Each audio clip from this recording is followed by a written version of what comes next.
Hey,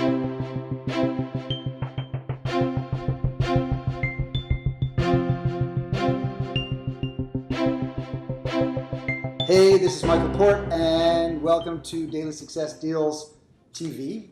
It's not radio, it's Skype. Yeah. You might know I'm the founder of Daily Success Deals, but of course I write business books, and hopefully you like those. But today we're talking to Brian Clark, and Brian Clark is fantastic. Let me just look at these. These are some quick facts about Brian. So he's the founder of Copyblogger, which is huge. It's 148,127 subscribers. Now, that was from like a couple days ago, so I'm sure it's like 148,562 by now, right? Faster. So he's got 88,000 plus Twitter followers. His blog ranks Advertising Age ranks it as the top marketing blog in its Power 150 list. The Guardian named Copyblogger one of the world's 50 most powerful blogs. Technorati says Copyblogger is one of the most popular blogs in the world. And Businessweek says entrepreneurs should follow Copyblogger on Twitter. And I agree.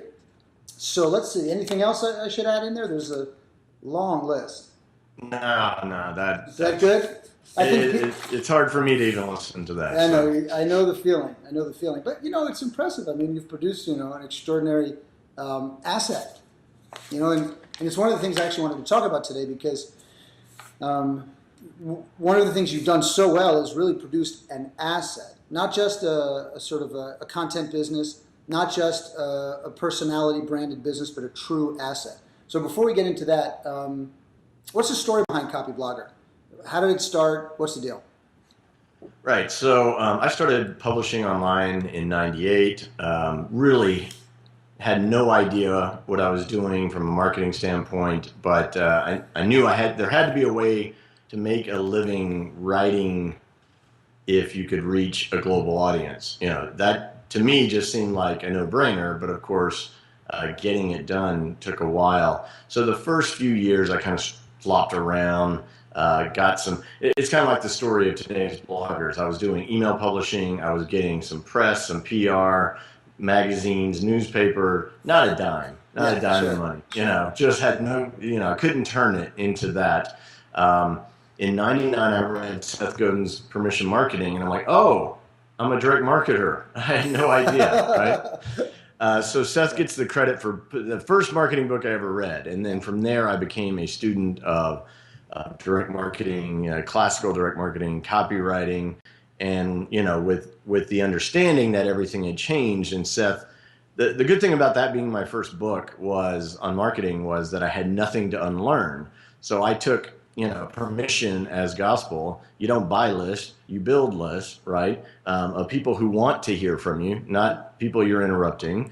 And I applied that going forward. And of course, then learned everything, studying copywriters way back to Claude Hopkins and the guys from the 20s and 30s. Because fundamentally, it's all the same stuff. The context just changed, and the internet changed things quite a bit. So finally, I understood what I was doing. 2001, I launched a virtual real estate brokerage, completely online. It was my first successful business, and did that for 4 years. Didn't really want to be in the real estate business. I don't know your beginning story necessarily, but if you failed, all you want to do is succeed, right? And I knew I could. I looked at the real estate space. I looked at what they were doing as far as online marketing. I'm like, this is like shooting fish in a barrel, right. Once you understand. Yeah. And it was. But it weighed on me. It was a lot of work. Wasn't very good at managing the people I had to hire and all that stuff. So in 2005, I got out of that business and I said, okay, I'm gonna do it my way. It's gonna be all online. What do I know? I know marketing and copywriting as it applies online. I understand content because the real estate business was built on content and landing pages and all the stuff we talk about on Copyblogger now. So it was all stuff that I knew worked. And then finally, I was like, I'm not sure what I'm going to do. I was really into doing joint ventures with people as a way to make money. And so I said, well, let me demonstrate what I know, and then maybe people want to do business with me and they'll have products to sell, whatever. Yeah. So I started Copyblogger and launched it in 2006, January, beginning of the year. And it was just a different way of talking about what the big rage at that time was, blogging. And guys like Darren Rouse and some other people who were talking about blogging, they talk about titles and they talked about content structure and what, but they didn't know they were talking about copywriting. Mm-hmm. And I was like, well, that's copywriting, you know. So I came in and took it from that approach, and it just took off because people were like, had no idea they needed to know this stuff, Yeah. and then it was like a light bulb going off. Yeah. So, so let me ask you a question. Do you think that's still the case for a lot of bloggers? I mean, you said you realized right away that you were in the direct marketing business, and oftentimes there's a really strong wall that the people on the blogging and the social space have put up between themselves and what would be typically thought of as internet marketers. And Right. I'm glad they built this wall. But at the same time, a lot of the direct marketing strategies are used by the same direct marketing strategies are used by the successful people in both groups. One group uses it in a way that they feel more comfortable with, a higher degree of integrity, so on and so forth, building communities. The new language has been put around it, but not so different. And I'd love to get your take on that, your opinion on that. Right. So I think there's a distinction between the direct marketing industry and the fact that the internet is a direct marketing medium, in that there is no intermediary. It's you to people. And that's specifically what I mean. And technically that's what direct marketing means too, but it also has all this baggage, right? Sure. Junk mail, profiling, list buying, all this stuff that doesn't really work. Now, there's some very sophisticated stuff that can be done online because it's the most data-rich environment there is. So I'm not saying that understanding metrics and all that isn't important. It is. But really what it comes down to is connecting directly as a person with people, as opposed to some faceless corporation sending you junk you don't want. Right. So do you think that folks, I mean, we're talking about today about how to use content marketing to grow your business and beyond yourself.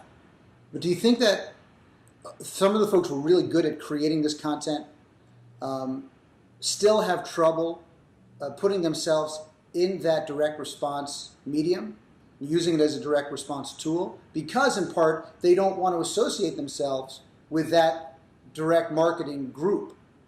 Right, Yeah. right. Well, one of the early things that I focused on with Copyblogger was that social media is a direct response environment, in that you want someone to retweet you, you want someone to vote for you on Dig, back when Dig mattered, bookmark, subscribe, all these things that we want, just on the basis of general attention, which seems to drive everyone in social media. All of that is a form of direct response. You want someone to respond in a certain way, and there are things you can do to make that more likely. Now, number one, it has to be high quality stuff that has meaning and value to the people you're trying to talk to. Yeah. Rule number one, no trick is going to make, you can put lipstick on a pig all you want, it still doesn't work, right? Yeah. But yeah, so all of that is direct response. So people out there are doing it whether they think they are or not, if they are, getting exposure through social media with their content. Right. The next step is, how does that content tie into your business goals? And again, I'm not talking, you can do content marketing just to market your content, and then you can use content to market something related, which is your products and services, right? So there's two dynamics there, and they both are symbiotic. They work together. So the thing I see people missing out on, because I don't think anyone in this day and age, in 2006, when I used the word sell on a blog, people had a heart attack. Now it's, it's not a problem. It's okay, right? So you see that things evolve over time. Yeah. It's sort of like, it reminds me of our political culture, this ideology. People get wrapped up into, so when the blogging first came along, the idea of putting the word sell on a blog was just ideologically, blasphemous. 2 years earlier, they were arguing about whether it was okay to put advertising on a blog. Can you imagine now these days? I mean, with the tech crunches of the world and and all the Huffington Post, right? Yeah, right. So it was a more idealistic time, but it evolved commercially, and yet I'm proud to say that the evolution still has some of the most ethical standards, as far as, because that's Well, what works. at It's least in just some, practical, yeah. you Well, know? at least in some communities, and yours Well, specifically. Yeah. true. No, well, yes, there will always be the types out there that are going for the fast buck, and they're actually are trying to sell the pig with the lump stick. Yeah. But you know what's hard these days is, even if you get away with that for a little bit, Yeah. people talk, Yeah. right? So that's the other thing. If you don't deliver a quality product or service, you're not going to be in business long. Right. So let's talk a little bit about what one does if they don't feel like they're a content producer, but they want to use content marketing to create awareness for the products and services that they sell. Think it can be done? Well, I like that you use the word producer there. Now, we use the term producer as the person who produces content, like directly, writers, video, audio. Right. But offline, producers are the ones who put it all together. Right. They're the person behind the scenes. Right. They may finance the creation, and there are a lot of people out there who have these models. We're more familiar, if you pay attention to the social media content marketing space, with people who are writers or who do their own videos, such as yourself, right? But the model of the future for most business people is, you need to produce in the Hollywood sense the content, which is you need to hire the writers and whatnot. And a lot of business people balk at that, and they're like, that's not what my business is about. Well, I bet you have a budget of advertising and marketing and whatnot that you're throwing money away.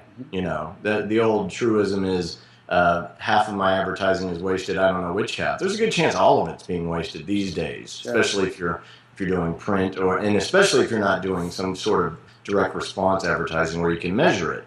But we've got examples across the web of how content marketing works, and it's because you talked about earlier, you're building an asset. At some point, your initial business goals open into all sorts of new opportunities, because people see that you have an audience they want to get to, and they're coming to you with opportunities. Sure. And at that point, it's like, what's best for my audience? Yeah. So, so if somebody, let's continue on that theme a little bit more. If somebody doesn't feel that they necessarily are the content producer in the literal sense, but they do see themselves maybe as the executive producer in the film sense. Right. Where should they start if they want help? If they want to start producing these kind of projects?